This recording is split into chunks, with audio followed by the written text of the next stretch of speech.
नमस्कार दोस्तों।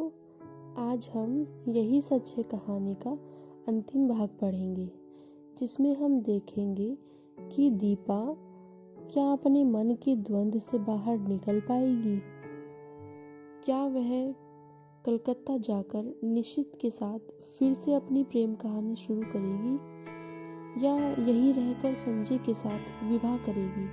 चलिए देखते हैं कि क्या होता है कहानी का अंतिम परिणाम। लौटकर अपना कमरा खोलती हूँ तो देखती हूँ सब कुछ ज्यों का त्यों है। सिर्फ फूलदान के रजनीगंधा मुरझा गए हैं। कुछ फूल झड़कर जमीन पर इधर उधर भी बिखर गए हैं। आगे बढ़ती हूँ तो जमीन पर पड़ा एक लिफाफा दिखाई देता है। संजय की लिखाई है। खोला तो छोटा सा पत्र था। प्रिय दीपा, तुमने जो कलकत्ता जाकर कोई सूचना ही नहीं दी। मैं आज ऑफिस के काम से कटक जा रहा हूँ। 5-6 दिन में लौट आऊँगा। तब तक तुम आ ही जाओगी। जानने को उत्सुक हूँ कि कलकत्ता में क्या हुआ। तुम्हारा संजय। एक लंबा निश्वास निकल जाता है। लगता है एक बड़ा बोझ हट गया। इस अवधि में तो मैं अपने को अच्छी तरह से तैयार कर लूँगी। नहा धोकर सबसे पहले मैं निशित को पत्र लिखती हूँ। उसकी उपस्थिति से जो हिचक मेरे होठ बंद किए हुए थी, दूर रहकर वह अपने आप ही टूट जाती है। मैं स्पष्ट शब्दों में लिख देती हूँ कि चाहे उसने कुछ नहीं कहा, फिर भी मैं सब कुछ समझ गई हूँ। साथ ही यह भी लिख देती हूँ कि उसकी उस हरकत से बहुत दुखी थी, बहुत नाराज भी, पर उसे देखते ही जैसे सारा क्रोध बह गया। इस अपनत्व में क्रोध भला टिक भी कैसे पाता। लौटी हूँ तब से न जाने कैसी रंगीनी और मादकता मेरी आंखों के आगे छाई है। एक खूबसूरत से लिफाफे में उसे बंद करके मैं स्वयं पोस्ट करने जाती हूँ। रात में सोती हूँ तो अनायास ही मेरी नज़र सूने फूलदान पर जाती है। मैं करवट बदलकर सो जाती हूँ। आज निशित को पत्र लिखे 5वां दिन है। मैं तो कल ही उसके पत्र की राह देख रही थी और आज की भी दोनों डाके निकल गई। जाने कैसा सूना सूना अनमना लगता रहा सारा दिन। किसी भी तो काम में जी नहीं लगता। क्यों नहीं लौटती डाक से ही उत्तर दे दिया उसने। समझ में नहीं आता कैसे समय गुजारूं।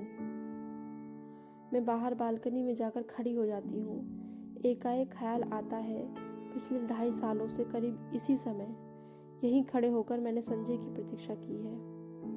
क्या आज मैं संजय की प्रतीक्षा कर रही हूँ या मैं निशित के पत्र की प्रतीक्षा कर रही हूँ?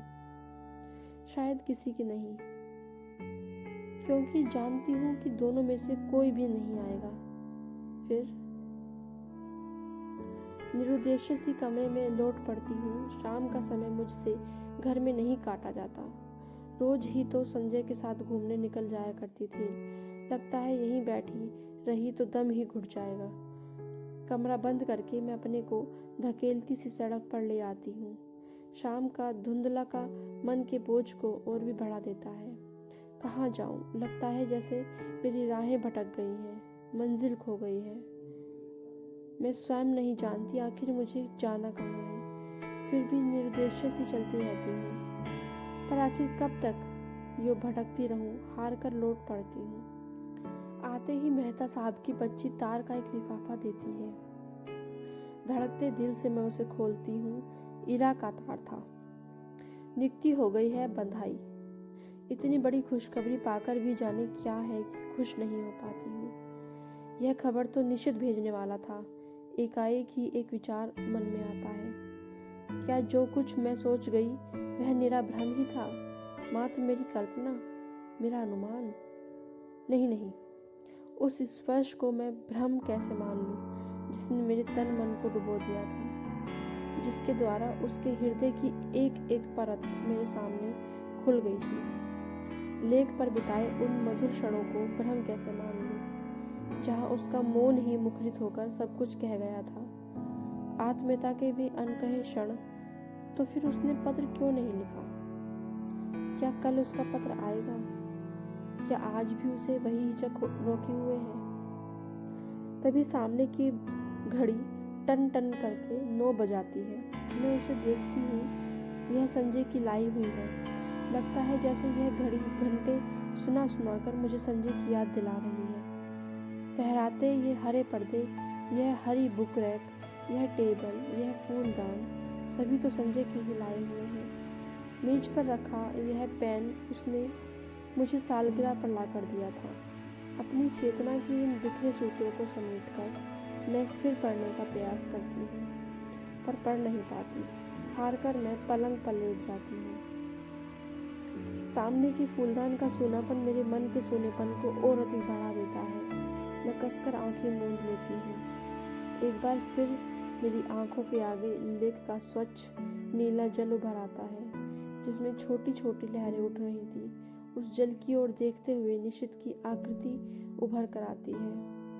वह लाख जल की ओर देखे, पर चेहरे पर अंकित उसके मन की हलचल को मैं आज भी इतनी दूर रहकर भी महसूस करती हूँ। कुछ ना कह पाने की मजबूरी, उसकी विवशता, उसकी घुटन आज भी मेरे सामने साकार हो उठती है। धीरे धीरे लेक के पानी का विस्तार सिमटता जाता है और एक छोटी सी राइटिंग टेबल में बदल जाती है। और मैं देखती हूँ कि एक हाथ में पेन लिए और दूसरे हाथ की उंगलियों को बालों में उलझाए निशित बैठा है। वही मजबूरी, वही विवशता, वही घुटन लिए। वह चाहता है पर जैसे लिख नहीं पाता। वह कोशिश करता है पर उसका हाथ बस कांप कर रह जाता है। ओह, लगता है उसकी घुटन मेरा दम घोट कर रख देगी। मैं एकाएक ही आंखें खोल देती हूँ। वही फूलदान, वही पर्दे, मेज, घड़ी। आखिर आज निशित का पत्र आ गया। धड़कते दिल से मैंने उसे खोला। इतना छोटा सा पत्र। प्रिय दीपा, तुम अच्छी तरह पहुंच गई, यह जानकर प्रसन्नता हुई। तुम्हें अपनी नियुक्ति का तार तो मिल ही गया होगा। मैंने कल ही इराजी को फोन करके सूचना दे दी थी और उन्होंने बताया था कि तार दे देंगे। ऑफिस की ओर से भी सूचना मिल जाएगी। इस सफलता के लिए मेरी ओर से हार्दिक बधाई स्वीकार करना। सच मैं बहुत खुश हूँ कि तुम्हें यह काम मिल गया। मेहनत सफल हो गई। शेष फिर। शुभेच्छु निशित। बस धीरे धीरे पत्र के सारे शब्द आंखों के आगे लुप्त हो जाते हैं। रह जाता है केवल शेष फिर। तो अभी उसके पास कुछ लिखने को शेष है। क्यों नहीं लिख दिया उसने अभी? क्या लिखेगा वह? मैं मुड़कर दरवाजे की ओर देखती हूँ। रजनीगंधा के ढेर सारे फूल लिए मुस्कुराता सा संजय खड़ा है। एक क्षण मैं संज्ञा शून्य सी उसे इस तरह देखती हूँ मानो पहचानने की कोशिश कर रही हूँ। वह आगे बढ़ता है तो मेरी खोई हुई चेतना लौटती है और विक्षिप्त सी दौड़कर उसे लिपट जाती हूँ। क्या हो गया तुम्हें? पागल हो गई हो क्या? तुम कहाँ चले गए थे संजय? और मेरा स्वर टूट जाता है। अनायास ही आंखों से आंसू बह चलते हैं। क्या हो गया? कलकत्ता का काम नहीं मिला क्या? मारो भी गोली काम को। तुम इतनी परेशान क्यों हो रही हो उसके लिए? पर मुझसे कुछ नहीं बोला जाता। बस मेरी बाहों की जकड़ कसती जाती है। रजनीगंधा की महक धीरे धीरे मेरे तन मन पर छा जाती है। तभी मैं अपने भाल पर संजय के अधरों का स्पर्श महसूस करती हूँ और मुझे लगता है यह स्पर्श, यह सुख, यह क्षण ही सत्य है। वह सब झूठ था, मिथ्या था, भ्रम था और हम दोनों एक दूसरे के आलिंगन में बंधे रहते हैं, चुंबित प्रतिचुंबित।